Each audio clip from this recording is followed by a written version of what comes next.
ಇವತ್ತು ರಾಷ್ಟ್ರಪತಿ ಭವನದಲ್ಲಿ ನೂತನ ಸರ್ಕಾರ ರಚನೆಯಾಗಿದೆ. ಸತತ 3ನೇ ಬಾರಿಗೂ ಕೂಡ ಪ್ರಧಾನಿ ನರೇಂದ್ರ ಮೋದಿ ಅವರೇ ಅಧಿಕಾರವನ್ನ ಸ್ವೀಕಾರ ಮಾಡಿದ್ದಾರೆ. ಮೋದಿಯ ಸಮ್ಮಿಶ್ರ ಸರ್ಕಾರದ ಯುಗಾರಂಭ ಇವತ್ತಿನಿಂದ ಆಗಿದೆ. ಸಂಜೆ 7:15ರಿಂದ ಪ್ರಧಾನಿ ಮೋದಿ ಅವರು ಈ ಹುದ್ದೆಯನ್ನ ಅಲಂಕರಿಸಿದ್ದಾರೆ. 3ನೇ ಬಾರಿಗೆ ಗದ್ದುಗೆಯನ್ನ ಪ್ರಧಾನಿ ನರೇಂದ್ರ ಮೋದಿ ಅವರು ಏರಿರುವಂತದ್ದು ರಾಷ್ಟ್ರಪತಿ ಭವನದಲ್ಲಿ ಅದ್ದೂರಿಯಾಗಿ ನಡೆದಂತಹ ಕಾರ್ಯಕ್ರಮ ಅದು. ಆ ಕಾರ್ಯಕ್ರಮದಲ್ಲಿ ಪ್ರಧಾನಿ ನರೇಂದ್ರ ಮೋದಿ ಅವರು ಪದಗ್ರಹಣವನ್ನ ಸ್ವೀಕಾರ ಮಾಡಿದ್ದಾರೆ. ಪ್ರಧಾನಿ ಸೇರಿ 72 ಮಂದಿಯ ಪ್ರಮಾಣ ವಚನ ಇವತ್ತು ಸ್ವೀಕಾರ ಆಗಿದೆ. ಮೈತ್ರಿ ನಾಯಕರ ಬೆಂಬಲದಿಂದ ಇವತ್ತು ಸರ್ಕಾರವನ್ನ ನರೇಂದ್ರ ಮೋದಿ ಅವರು ರಚನೆ ಮಾಡಿದ್ದಾರೆ. ಮೋದಿಯ ಸಮ್ಮಿಶ್ರ ಸರ್ಕಾರ ಇವತ್ತಿನಿಂದ ಆರಂಭ ಆಗಿದೆ. 3ನೇ ಬಾರಿಗೂ ಕೂಡ ಗದ್ದುಗೆಯನ್ನ ಪ್ರಧಾನಿ ನರೇಂದ್ರ ಮೋದಿ ಅವರೇ ಏರಿರುವಂತದ್ದು. ರಾಷ್ಟ್ರಪತಿ ಭವನದಲ್ಲಿ ಅದ್ದೂರಿಯಾಗಿ ಕಾರ್ಯಕ್ರಮ ನಡೀತು.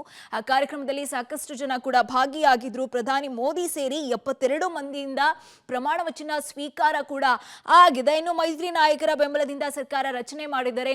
ಮುಂದಿನ 5 ವರ್ಷ ಯಾವ ರೀತಿಯಾಗಿ ಸರ್ಕಾರ ನಡೆಸ್ಕೊಂಡು ಹೋಗ್ತಾರೆ ನರೇಂದ್ರ ಮೋದಿ ಅನ್ನೋದು ಕೂಡ ಈಗ ಚಾಲೆಂಜಿಂಗ್ ಅನ್ನೋ ವಿಚಾರ.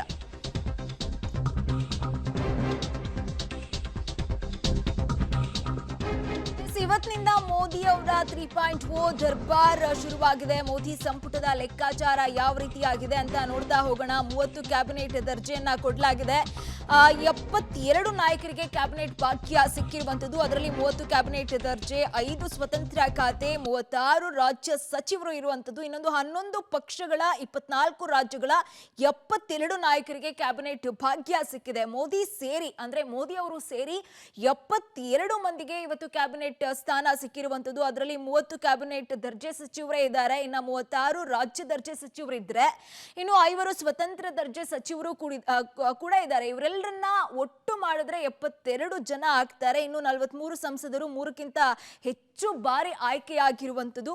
ಇನ್ನು 10 SC ಮತ್ತು 5 ST ಸಚಿವರು ಕೂಡ ಅಲ್ಲಿ ಸೆಲೆಕ್ಟ್ ಆಗಿರುವಂತದ್ದು. ಇನ್ನು 5 ಅಲ್ಪಸಂಖ್ಯಾತರಿಗೂ ಕೂಡ ಅಲ್ಲಿ ಜಾಗ ಸಿಕ್ಕಿದೆ. ಜೊತೆಗೆ 7 ಮಹಿಳೆಯರಿಗೆ ಮಂತ್ರಿಗಿರಿ ಅವಕಾಶವನ್ನ ನರೇಂದ್ರ ಮೋದಿ ಅವರು ತಮ್ಮ 3ನೇ ಅವಧಿಯಲ್ಲಿ ಮಾಡಿಕೊಡ್ತಾ ಇರುವಂತದ್ದು. 6 ಮಾಜಿ ಸಿಎಂಗಳಿಗೂ ಕೂಡ ಅವಕಾಶವನ್ನ ನರೇಂದ್ರ ಮೋದಿ ಅವರು ಮಾಡಿಕೊಡ್ತಾ ಇದ್ದಾರೆ. ಇನ್ನು ಅಜಿತ್ ಪವಾರ್ ಅವರು ಕೂಡ ಸಾಕಷ್ಟು ನಿರೀಕ್ಷೆಯನ್ನ ಇಟ್ಟಿದ್ರು. ಆದ್ರೆ ಅವರ ಬಣಕ್ಕೆ ಈಗ ಅಲ್ಲಿ ಜಾಗ ಸಿಕ್ಕಿಲ್ಲ ಅನ್ನೋ ಮಾಹಿತಿ ಸಿಗ್ತಾ ಇದೆ.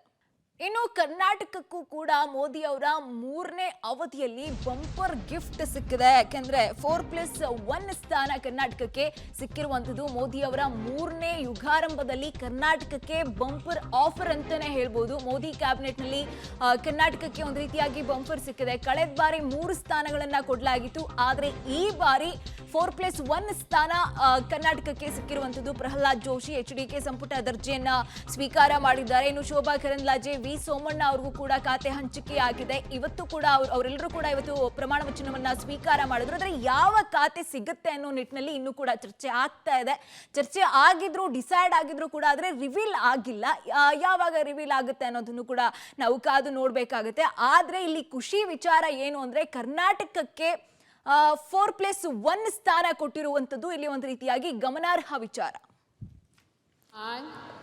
I, Prahlad Venkatesh Joshi, do swear in the name of God that I will bear true faith and allegiance to the Constitution of India as by law established, that I will uphold the sovereignty and integrity of India, that I will faithfully and conscientiously discharge my duties as a minister for the Union, and I will do right to all manner of the people in accordance with the Constitution and the I, Aradanalli Devegowda Kumaraswamy, do swear in the name of God that I will bear true faith and allegiance to the Constitution of India as by law established, that I will uphold the sovereignty and integrity of India, that I will faithfully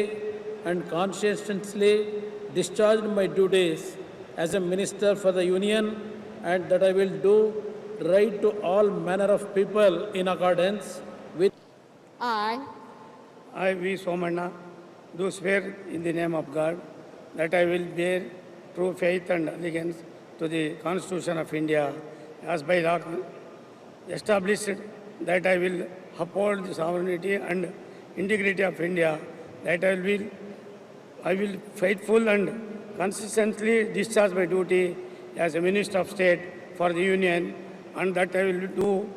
S Modi ಕ್ಯಾಬಿನೆಟ್ನಲ್ಲಿ ಕುಮಾರಸ್ವಾಮಿ ಅವರಾಗಿರ್ಬೋದು, V Somanna ಅವರಾಗಿರ್ಬೋದು, ಶೋಭಾ ಕರಂದ್ಲಾಜೆ ಇವರೆಲ್ಲರಿಗೂ ಕೂಡ ಈಗ ಸ್ಥಾನ ಸಿಕ್ಕಿರುವಂಥದ್ದು. ಲಿಂಗಾಯತ ಕೋಟದಿಂದ V Somanna ಅವರಿಗೆ ಕೊಡಲಾಗಿದೆ, ಮಹಿಳಾ ಕೋಟದಿಂದ ಶೋಭಾ ಕರಂದ್ಲಾಜೆ ಅವರಿಗೆ ಕೊಡಲಾಗಿದ್ದು, ಈಗ ಮಂಡ್ಯ ಸಂಸದರಾಗಿರುವಂತಹ ಮೈತ್ರಿ ಪಕ್ಷದಿಂದ 2 ಸ್ಥಾನವನ್ನ ಗೆದ್ಕೊಂಡಿರುವಂತಹ ಕುಮಾರಸ್ವಾಮಿ ಅವ್ರಿಗೂ ಕೂಡ ಒಂದು ಖಾತೆಯನ್ನ ಮೋದಿ ಸರ್ಕಾರದಲ್ಲಿ, ಈಗ ಮೋದಿ ಅವರ 3ನೇ ಅವಧಿಯ ಸರ್ಕಾರದಲ್ಲಿ ಅವರಿಗೆ ಈಗ ಕುಮಾರಸ್ವಾಮಿ ಅವರಿಗೆ ಕೊಡಲಾಗ್ತಾ ಇರುವಂಥದ್ದು. ಜೊತೆಗೆ ಪ್ರಹ್ಲಾದ್ ಜೋಶಿ ಅವರು ಮತ್ತೊಮ್ಮೆ ಈಗ ಮಂತ್ರಿ ಸ್ಥಾನವನ್ನ ಕೇಂದ್ರದಲ್ಲಿ ಪಡ್ಕೊಂಡಿದ್ದಾರೆ. ಇನ್ನು ಶೋಭಾ ಕರಂದ್ಲಾಜೆ ಅವರು ಕೂಡ ಮತ್ತೊಮ್ಮೆ ಪಡ್ಕೊಳ್ತಾ ಇರುವಂತದ್ದು. ಈಗ ಹೊಸದಾಗಿ ಕುಮಾರಸ್ವಾಮಿ ಅವರಿಗೆ ಅದು ಮಂಡ್ಯ ಕ್ಷೇತ್ರದಿಂದ ಹೊಸದಾಗಿ ಸಿಕ್ಕಿರುವಂತದ್ದು. ಅದು ಫಸ್ಟ್ ಟೈಮ್ ಅವರು ಕೇಂದ್ರದಲ್ಲಿ ಮಂತ್ರಿ ಆಗ್ತಾ ಇರುವಂತದ್ದು ಕುಮಾರಸ್ವಾಮಿ ಅವರು. ಇದನ್ನೆಲ್ಲ ನೋಡ್ತಾ ಇದ್ರೆ ಕುಮಾರಸ್ವಾಮಿ ಅವರು ಕೂಡ ಒಂದು ರೀತಿಯಾಗಿ ಜಾಕ್ ಪಾಟ್ ಹೊಡೆದಿದ್ದಾರೆ. ಇನ್ನು ತುಮಕೂರು ಸಂಸದರಾಗಿರುವಂತಹ ವಿ ಸೋಮಣ್ಣ ಅವರು ಕೂಡ ಜಾಕ್ ಪಾಟ್ ಹೊಡೆದಿದ್ದಾರೆ.